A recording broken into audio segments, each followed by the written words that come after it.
Ngayong araw, makakasama natin ang ahensyang patuloy na nagsusulong ng mga programa para sa matibay na pamilya, matatag na komunidad at mas maunlad na populasyon sa bansa, ang Commission on Population and Development. Pag-uusapan natin ang kanilang mahalagang initiatives at accomplishments para sa taong 2025 kasama si Ms. Mylene Mirasol Kiray, ang Information Management and Communications Division Chief ng CPD. Ms. Mylene, magandang tanghali po. Masayang pamilya po. Marami pong salamat, Ayan, Ase. glad to have you back. Bago natin isa-isahin ang mga napagtagumpayan ng Commission on Population and Development, Ms. Mylene, can you briefly enumerate to us kung ano-ano yung mga highlights ng 2025 sa inyong komisyon? So, for 2025 po, sa Responsible Parenthood and Family Planning, nanguna tayo sa kampanya para ang ating mga couples and individuals ay tumaas ang awareness at saka use po for family planning. So, kasama po doon, kami po kasi ang chairperson ng Pre-Marriage Orientation and Counseling Technical Working Group sa government. So, inaayos po natin yung pre-marriage orientation. And alam naman po natin na ang live-in cases ay patuloy na tumataas sa bansa. Nakita po natin yung bagong statistics ng Philippine Statistics Authority na kakalabas lamang na merong 10% decrease noong 2024 ang mga nagpapakasal. So, at nakita din po natin doon sa kaka-release lang ng PSA na more than 371,000 ang nagpakasal noong 2024. Pero, in the past 3 decades, from 5% in 1993 to 17% in 2022, nakita po natin yung pag-quadruple ng live-in. So, isa po yung mga research namin na talagang naging aming inisyatiba para malaman po ng mga tao, ng ating mga kababayan na ito yung mga reasons kung bakit ayaw magpakasal ng mga Pilipino para po alam natin yung awareness natin tungkol dito. At kasama po dito yung family planning use. Na dapat po i-accept po natin yung family planning na hiyang sa atin. We need to decide yung reproductive agency, yung informed choices natin about family planning. So napakaraming methods po ang aming pinopromote. Merong long-acting permanent methods, merong short-term, pero ang gusto po talaga natin modern methods of family planning, which are yung most popular po yung pill. So increasing ang use nito sa Pilipinas. So more than 2 million users ang pill po sa Philippines right now. Kasama po dyan yung isa pa sa mga popular yung injectable, yung every 3 months. And may mga long-acting din po na methods na ating promote yung IUD at saka yung implant. Okay? And then also, vasectomy, mga permanent, and then ligation. So, isa po yun, yung in terms of responsible parenthood and family planning. Meron pa po tayo tungkol sa adolescent health and development, kung saan ang cases po talaga ng adolescent pregnancy sa mga edad 10 to 19, lalo na ang 10 to 14 ang pataas po. Ang latest po na data in 2023 ng Civil Registration and Vital Statistics, an 8-year-old girl gave birth. So, gusto po natin talaga i-shine yung spotlight sa ganitong issue. Kasama po kami sa nangunguna, kasama ang National Youth Commission sa Interagency Technical Working Group on Adolescent Health and Development, ang Executive Order 141, kung saan ang adolescent pregnancy ay isang urgent national priority. So, ilan lang po yun. Kasama po yung mga pagpopromote po natin ng kahalagahan ng datos sa pagpaplano at programa ng ating mga local government units, yung Registry of Barangay Inhabitants and Migrants. So marami po akong pwedeng i-share. Kasama din po tayo sa subcommittee on adolescent sexual and reproductive health na pinangungunahan ng aming mother agency, ang Department of Economy, Planning and Development or DepDev o yung dating NEDA. So yun po yung mga ilan sa mga nangyari sa taong 2025. Ayan. Polisiya, programa, pagpopromote po sa ating mga kababayan. Isa sa mga binanggit mo kanina, Ms. Mylene, yung use of family planning method. So, ayon sa datos nyo ay 8 milyong Pilipino ang gumagamit ng family planning. Ano po yung significant effect nito sa fertility rate sa bansa at paano nyo tinitiyak na patuloy itong bababa o magiging sustainable? So ito pong datos po no na meron tayo, galing po ito sa Department of Health, no, yung mga family planning users. So paano ba ang naging effect po nito, yung increase in family planning? Noong 2024 po, bumagal ang population growth rate natin. Ayon sa Philippine Statistics Authority, 0.80% na lang ang paglago ng populasyon, Asek Joey, no? So nakita po natin yung pagbagal. At ngayon po, more than 112 million Filipinos tayo according to the 2024 Census of Population. So pabagal po talaga yung growth ng population. At below replacement na po tayo. Ibig sabihin, yung mga couples na nanganganak, less than 2 ang kanilang pinapanganak kasi 1.9 po ang ating total fertility rate. Ibig sabihin, hindi na nare-replace ang nanay at tatay sa population kasi according to the 2022 National Demographic and Health Survey, yun yung average number. Less than 2 ang pinapanganak. So nakita po natin na nagko-complement yung data. Mas maraming gumagamit ng family planning, mas konti po yung nanganganak, at pati po ang preference ng ating mga kababayang Pilipino ay ang kanilang economic well-being bago po talaga magkaroon ng anak. Ano yung pinakamahalagang project o campaign na naipatupad ng CPD nitong 2025 sa usapin pa rin ng family planning at responsible parenthood? At ano po yung, kasi ito yung mahalaga, ano yung rate of participation ng community pati ng LGU? Kami po kasi ngayon, ang aming talagang ginagawa ay enabling institutions. Ibig sabihin po, hindi po tayo diretso no, sa mga couples and individuals. Kinakapacitate talaga natin yung local government units para magkaroon ng responsible parenthood and family planning program. At nakita naman po natin yung pag-effect nito kasi tumataas yung family planning use sa Pilipinas. And at the same time po, yung campaign talaga for adolescent health and development. Kasi po, pababa talaga yung cases ng 15 to 19 na pregnancies sa Pilipinas. Ang kailangan talaga nating tutukan, yung kailangan talaga ng social protection would be the 10 to 14. Kasi ito po talaga yung pataas. From 2019 na more than 2,000 cases, naging 3,343 sa pinaka-latest data po ng Civil Registration and Vital Statistics, which is nung 2023. At yun nga po yung 8-year-old girl na who gave birth, no, who had a live birth. So yun po yung isa talaga nating isang kampanya, no, yung mga Pilipino magkaroon talaga ng responsible parenthood and family planning at ang ating mga kabataan ay talagang matuto po ng reproductive agency, which is protecting themselves. Social protection yung ating panawagan para sa ating mga kabataan. At meron po tayong malayaako.ph. Website po ito para sa sexual and reproductive health. Information siya, pwede yung mga magulang kumuha ng impormasyon. Yung mga kabataan pwede rin kumuha ng impormasyon tungkol sa kanilang sexual and reproductive health. Ano naman yung ginawa ng CPD, Ms. Mylene, ngayon 2025 para palakasin ang access sa adolescent health and youth sexual and reproductive health, lalo na doon sa binanggit mo kanina, yung age na 10 to 14. Kung merong datos, ano ba yung naging resulta nito? Kami po yung isa sa chair, no, nangunguna po dito sa Interagency Technical Working Group on the Executive Order 141, kung saan ang adolescent pregnancy ay isang urgent national priority. So isa po ito sa polisiya na level.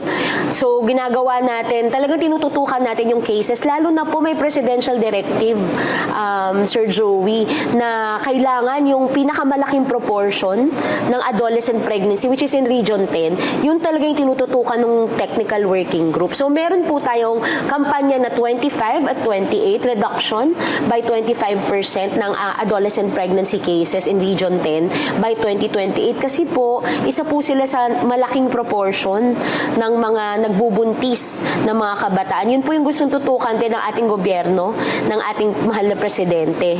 No? Kaya may presidential directive sila. So isa po yun sa mga naging effect ng ating ginagawa sa Interagency Technical Working Group on EO 141. At meron po tayong comprehensive action plan on adolescent pregnancy. Napaka-importante.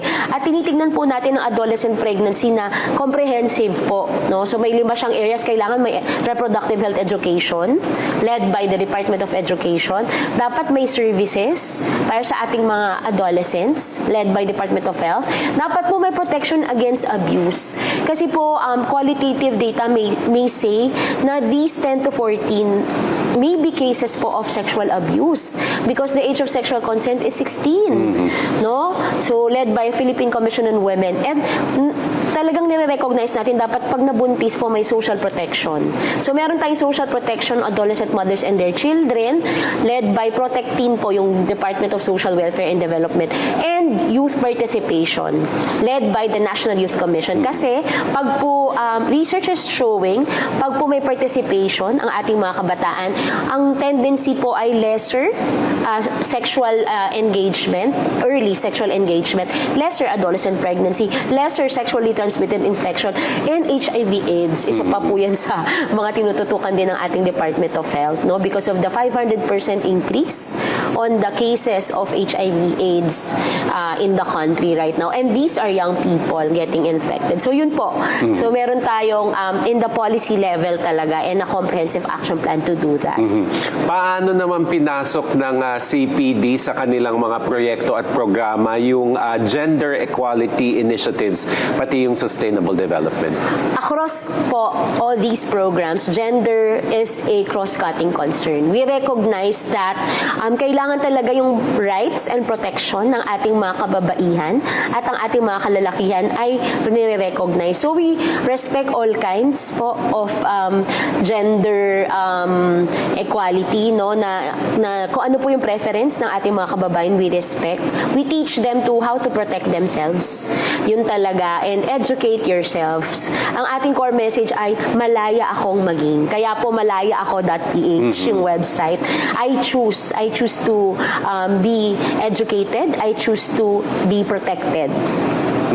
Kanina nabanggit mo na, Ms. Mylene, na mahalaga talaga yung papel ng LGU sa family planning at saka sa population development. Pero ang tanong is, paano natin masusustain yung kanilang involvement at yung mga ginagawa nila para maipatupad itong mga programa with regard to family planning and development? Napakagandang tanong po yan. Kaya po talagang we enable institutions. Ibig sabihin po, pumupunta kami talaga sa local government units. We train them how to integrate this para po sustainable. No, dapat yung mga plano at programa at budget ng ating local government units meron talaga on responsible parenthood and family planning. Kailangan po may demand generation or education para sa ating mga kababayan and meron din pong kaukulang serbisyo. Na dapat po pag meron tayong na-generate na demand, na-educate natin yung mga couples, may mga LGUs po kasi nag-house to house talaga yung mga health workers, no, at mga population volunteers, educating them about family planning. So pag nagpunta po sila sa health center, dapat may supply, dapat may ready serbisyo. So yun yung nais natin talaga para sustainable po sa local government units. No, nandun po sa budget nila, nasa programa nila. Yun po yung tinuturuan namin sila how to integrate it in their plans. Lalo na din po in addressing adolescent pregnancy kasi it's an urgent concern talaga in our local government units right now. At ang importante din po yung data. Yun po, bumababa din kami to teach our local government units na pag nagplano kayo, dapat database or evidence, hindi para po saktong-sakto yung mga proyekto natin. Hindi po tayo nanghuhula at talagang tamang-tama at angkop para sa mga beneficiaries yung ginagawa natin. Sa pananaw mo, Ms. Mylene, ano sa mga nagawang interventions o kahit siguro policy nitong 2025 ang nagkaroon ng pinakamalaking ambag sa quality of life at bakit? For me po talaga yung sa polisiya talaga na level. Yung fact na we ensure sustainability of our plans and programs for the young people or for the adolescents of this country. Yung edad 10 to 19. Yung talagang executive order Order 141 Interagency Technical Working Group. Napakalaking epekto po nito kasi sustainable na po. No? Magiging sustainable yung pag-atake natin sa problema.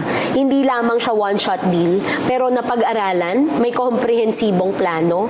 At definitely po, we are expecting na magkakaroon talaga to ng epekto sa ating mga young people, sa ating bansa. No? And for me po, isa po sa talagang lumilitaw din po talaga is the importance of data. No, yung Registry of Barangay Inhabitants and Migrants, isa po yun sa major naming accomplishments na tinuturuan natin yung mga local government units how to record. No, kung meron mga migrants na pumupunta pag may lumalabas, ano ba yung totoong sitwasyon sa local government units? Isa po yun sa isa sa pa naming major accomplishment. And at the same time, for me po, no, isa pa sa major talaga naming nagawa is nagkaroon tayo ng advocacy on population and development, yung pagkakaroon ng structure or population structure. Because, ano po kami, hindi po kami required. We are not mandatory according to the Local Government Code of 1991. So we are really advocating for local government units to have a population and development officer para po may mag-aasikaso dito sa aspeto ng responsible parenthood and family planning, may tumututok sa adolescent health and development, sa population and development, yung ka-importance of data. So yun po talaga yung for me, yung lumilitaw talaga na isa sa major accomplishments namin. Miss Mylene, isa sa mga hamon ngayong taon ang tumataas na bilang ng adolescent pregnancies. Yun yung napag-usapan natin kanina, lalo na sa mga batang babae. Ano po yung naging pinakamalaking hadlang para sa CPD sa pagtugon nito? For us talaga, napaka-importante po talaga yung cooperation ng ating mga local government units. So we are here to really advocate for the program to be installed at the local level, yung adolescent health and development. At ang maganda naman po, marami pong local government units ang may ganitong recognition. Kasi nakikita po nila sa kanilang mga datos na tumataas talaga yung 10 to 14. I think nagtagumpay po tayo sa 15 to 19. No? Malayo na yung narating natin pero malayo pa. So yun po yung isa sa mga naging hamon natin. Kasi nga po, ang ating mga local government units ay meron po silang autonomy, may local autonomy sila. So we are here to really advocate and educate them to really have this program. May pulisiya po doon sa baba, may programa at may budget. Yun ang pinaka-importante para sa programa. Yun po yung isa sa pinakamalaking hadlang natin. Budget. Sa kabila, Miss Mylene, ng pagtaas ng paggamit sa family planning methods, meron pa bang mga rehiyon o sektor na hindi nagpa-practice o nahihirapang mag-practice ng methods? At ano daw yung naging dahilan kung bakit ganito yung sitwasyon? Isa sa pinakamalaking hamon talaga natin sa family planning po ay yung side effects, yung fear of side effects. Ang dami pa rin myths and misconceptions about family planning na pag may nag-family planning method ka raw, tataba ka, no? Eh, hindi naman po lahat ng babae ay ganun po yung experience, no? Yung fear of side effects talaga, isa yan sa mga kailangan talaga nating buwagin. Asik Joey, no? Yung mga myths and misconceptions on family planning talaga. Marami po yan, no? Tapos po, pag ang ating mga kalalakihan ayaw pong mag-condom, may myths and misconceptions about it, no? Baka po kasi sensor. So, ayun. So, may myths and misconceptions po about condom, no? Dapat po talaga tama ang paggamit. Kasi kung mali, buhay kang bata ka. No? Tapos po, ang pinakamalaki pang misconceptions about vasectomy, na ito daw ay pagkakapon, ay hindi po ito totoo. No? Yung vasectomy po, napakabilis na operasyon lang to actually. As in, ano lang na ganito, no? Yung sa instrumento. Tapos tatayo na po yung lalaki. Magpapahinga lang po siya. No? Hindi po ito nakakabawas ng inyong pagiging maskulado. Yun. So, yan po yung isa sa mga malaki nating hadlang, no? In terms of responsible parenthood and family planning. Sa atin namang adolescent pregnancy, isa sa malaking hadlang talaga yung social protection. Kailangan po talaga merong programa sa mga hindi pa nabubuntis at sa mga nabubuntis na para po hindi maulit. Kasi repeat pregnancy is another challenge challenge po na hinaharap natin. Kasi before the age of 19, meron pong mga kababayan tayong kababaihan na meron na pong mga anak na 5, 4, no? And yung mga nakakabuntis po sa ating mga kabataang kababaihan ay mga men much older than them. Isa pa po yun, yung grooming. Hindi pa po natin nasasabing o saek si saem. So, yung mga challenges po na yan, at yung mga parents po talaga sa Pilipinas, no? More than 10% only communicate about sex and sexuality with their adolescent children. Isa pa yung challenge. So, sa mga magulang po na nakikinig, kayo po talaga dapat yung first sexuality educator ng inyong mga anak. Yan po ang ating core message. Parents should be the first educator of their children on sex and sexuality. Pero, sad to say, hindi po handa ayon sa ating mga research ang ating mga kababayang Pilipino. So, ang aming advice, teachable moments. Una muna, dapat yung communication ayos. Yung everyday communication ayos para po mapunta tayo sa sexuality communication. And then, spot po, paano ba natin uumpisaan ang sexuality communication? It could start as early as calling our body parts as they are, not flower, not bird.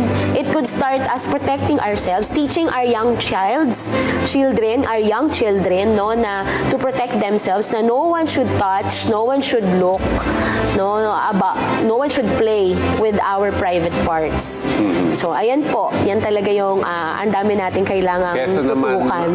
mas matuto pa sila through social media or dun sa mga barkadang bad influence. Tama po kayo. Kasi next to none, social media is the secondary source of information of our young people on sex and sexuality. According to the Young Adult Fertility and Sexuality Study. So, yung social media rin can be a boon or a bane.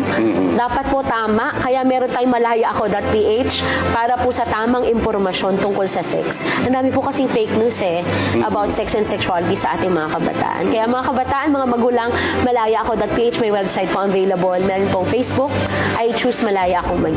Ito na pag-usapan din natin ito very recently, Miss Mylene, yung pagbaba ng bilang na nagpapakasal. So, ulitin lang natin na ano yung epekto nito sa population and development. Ang nakita po natin sa pagbaba ng bilang ng nagpapakasal is mas madami po yung napapanganak out of formal marriage, which are more than 800,000 as compared to the more than 600,000 na pinanganak in formal marriage. Ang gusto lang naman natin talaga, rights and protection ng mga kababayan natin, mga kababaihan at mga bata na nasa ganito pong setup. Sa pagtaas naman ng kaso ng HIV, Miss Mylene, ano naman yung naging hamon para sa inyong ahensya? So sa pagtaas talaga ng HIV infections, ang mataas po kasi talaga for young people, no? Ito po talagang sa males having sex with males, yun po talaga yung nakitang malaking pagtaas. So ang hamon po talaga is yung knowledge, no? Knowledge on how to be transmitted with the virus of HIV. Talagang yun yung isa sa mga hamon. Kaya din po sa mga magulang, atin pong turuan ng ating mga kabataan, no? We respect all kinds. Kung ano po yung nais talaga ng ating mga anak na piliin, na gender nila, na identity, no? And orientation nila. Pero yun po, talagang turuan natin about protection. Na kahit minsan lang po maaaring ma-infect, kahit minsan lang maaaring mabuntis, kahit minsan lang yan na hindi kayo protected, ang dami na pong pwedeng consequence. Kanina may emphasis ka, Miss Mylene, sa kahalagahan ng datos, no? So sa data collection, nagkaroon ba kayo ng hamon o problema, lalo na sa pagkalap ng impormasyon tungkol sa, let's say, migrants, internally displaced people, o pati po yung mga marginalized sector? At paano nyo po in-address ito? So sa Registry of Barangay Inhabitants and Migrants, talagang yung hamon natin is yung pag-house to house, ng, yung training, yung pag-accept ng local government government units dito sa Registry of Barangay Inhabitants and Migrants, yung training at saka yung pagkuha talaga ng datos, lalo na sa mga geographically isolated and disadvantaged areas. Kaya nga po meron tayong ganito to ensure na pati yung mga liblib na pook, maaari nating kuhanan ng data. Ang maganda po dito, local government units kasi mismo ang kumakalap at nagko-control, hindi naman control, nagmamanage ng kanilang data. Talagang bumababa yung mga trained sa barangay para i-record po itong mga inhabitants nila. May pumapasok, mga lumalabas. So, nakita po natin na successful ito, no, sa ating mga LGUs po na nag-accept nitong inisyatibang ito. Isa po ang Malay Aklan, no, sa ating showcase po na talagang tinanggap po nila at in-implement nila talagang RBIM o yung Registry of Barangay Inhabitants and Migrants. And ngayon, meron po silang talagang monitoring ng mga, lalo na po alam naman natin ng Malay Aklan, no? It's really a tourist spot. So meron silang monitoring ng mga pumapasok at lumalabas na inhabitants at alam nila yung state ng inhabitants nila. Kasi yung RBIM hindi lamang migrants pati po yung health status ng mga inhabitants nila sa barangay, nare-record po doon. So ayan po. Kanina nabanggit din natin, Ms. Mylene, na yung kakulangan talaga ng pondo, yung naghahamper para maipatupad natin na maayos ang ating mga programa. Nagkaroon din ba kayo ng pagkakataon na pati yung manpower or pati yung technical capacity ay naging limited din? At paano natin na-optimize ang limited resources na ito para maipatupad pa rin yung programa? Kasi sinasabi nga, make do with what we have. Yeah, that's a good question po. Ang maganda naman po kasi ngayon, dahil po sa shift from the Mandanas-Garcia ruling where LGUs have much more resources than before. So tayo talaga ay partner ng mga local government units where the resources are. So since partner po tayo, yung resources namin na ma-maximize po at na-optimize. Kasi partner ang local government unit. So yung aming technical assistance ang ino-offer, no, ang aming competencies ang aming ino-offer, and we are a lean organization of 350 nationwide. But yung aming pong mga accomplishments speak for themselves. So talagang it's an optimized lean organization. And recently we recognized excellent population and development local government units implementing POPDEV, which are the province of Iloilo, the province of South Cotabato, the province of Bataan. They're really an exemplar. At kita mo po doon sa mga probinsyang yung bumababa talaga ang adolescent pregnancy, tumataas ang family planning.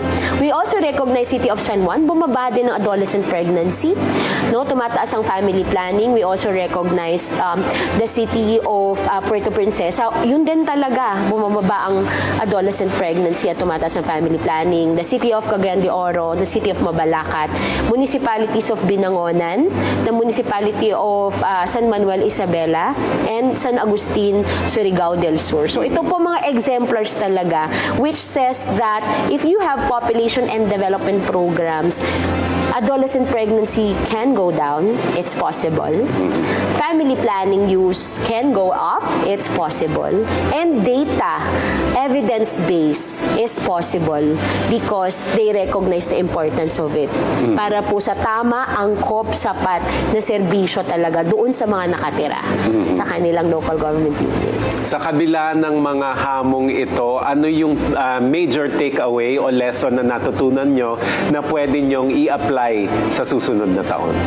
So, ang major takeaway talaga namin sa CPD ay nais talaga natin palakasin ang ating mga institutions. Hindi po yun enough na wala kaming partners. Kailangan talaga ang tulong ng ating mga stakeholders. Everything is possible when there is synergy, when there are stakeholders. And kailangan talaga yung synergy ng ating mga local government units. Napaka-importante. Kapag ka ang mga leaders natin ay may ganoong recognition of population population and development, the importance of responsible parenthood and family planning, the importance of developing our young people, adolescent health and development, and having evidence-based, then everything is possible for a planado, matatag at maginhawang pamilyang Pilipino sa bagong Pilipinas.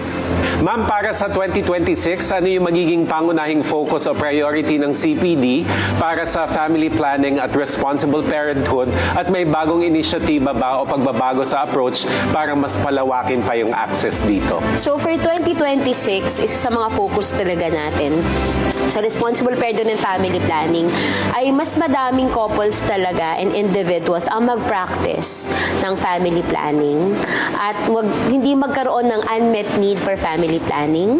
Merong modern methods of family planning increase. Paano po natin gagawin yan? Through the policies and programs that we have sa pakikipagtulungan natin sa ating mga institusyon tulad ng local government units. Yan po yung focus natin. At tamang-tama dahil ang theme namin for 2026 ay focus. And isa sa talaga, no, sa number one focus talaga namin for 2026 is adolescent health and development. Really addressing adolescent pregnancy cases, particularly of the 10 to 14. Yun talaga yung lahat ng energy namin, aming ifo-focus. Kailangan nating palakasin pa rin ang Executive Order 141 Interagency Technical Working Group dahil policy and programs level po tayo. Papalakasin natin at titignan pa rin natin yung Presidential Directive sa Region 10, yung 25 at 28, the 25% reduction of adolescent pregnancy in 2028. Patuloy kaming susuporta sa Region 10 para mangyari po ito. At patuloy nating ipopromote ang malayaaako.ph para mas maraming kabataan at mga magulang ang malaman po na merong impormasyon na maaaring kuhanin online, Facebook, Malaya Akong Maging, para po talaga sa ating mga kabataan. Para kanilang maprotektahan ang kanilang sarili. They will dream dreams because young people are not dreaming dreams according to the study. And they will choose. I choose to be free. I choose to be protected. No, Malaya Akong Maging. Yun talaga yung aming mga focus. And patuloy pa rin tayo sa evidence-based, which is the Registry of Barangay Inhabitants and Migrants. Gusto talaga natin may data. Kasi yun yung isa sa mga pangunahing ginagawa ng Population and Development Offices.